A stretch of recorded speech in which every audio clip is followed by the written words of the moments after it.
خلينا نتصور لو ما شاركنا في عمليات عاصفة الحزم، ايش الموقف؟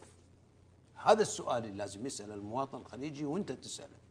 لو ما صارت عاصفة الحزم، جلسنا وقلنا والله خلينا ما لنا دعوة فيهم وهذه هم اخوان ويتصافون، تعرف شنو يصير؟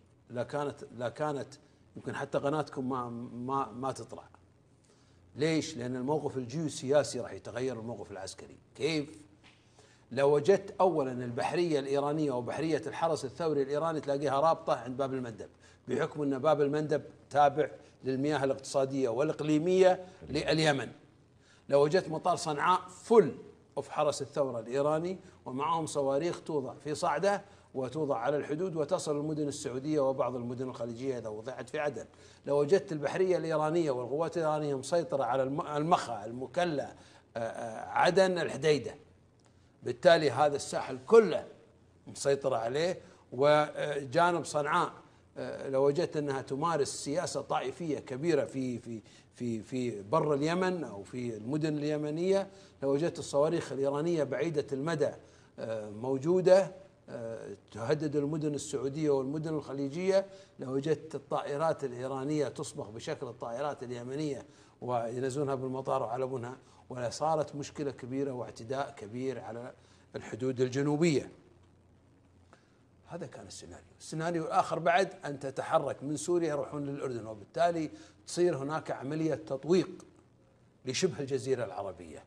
من اليمن ناخذها إيران شرقا، العراق، سوريا، الأردن تطوق مثل اللحاف، واليمن في الجنوب. هذا جانب واحد جيوسياسي. الآن نأتي إلى الجانب الاقتصادي.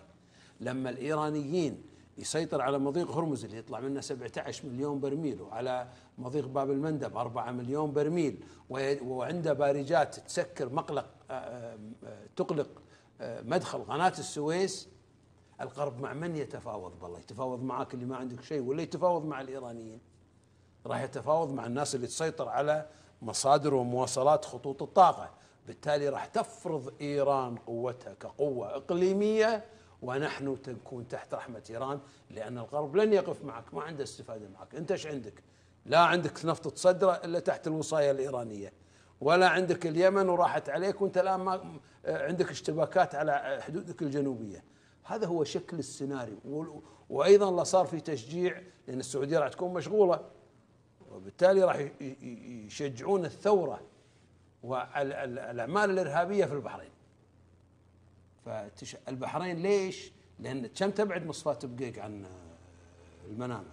تبعد 40 دقيقة بالسيارة، أكبر مصفاة في العالم 40 دقيقة بالسيارة تبعد عن البحرين. بالتالي احنا نتحدث على خطة كانت خطة تطويق استراتيجي على المملكة العربية السعودية بالدرجة الأولى.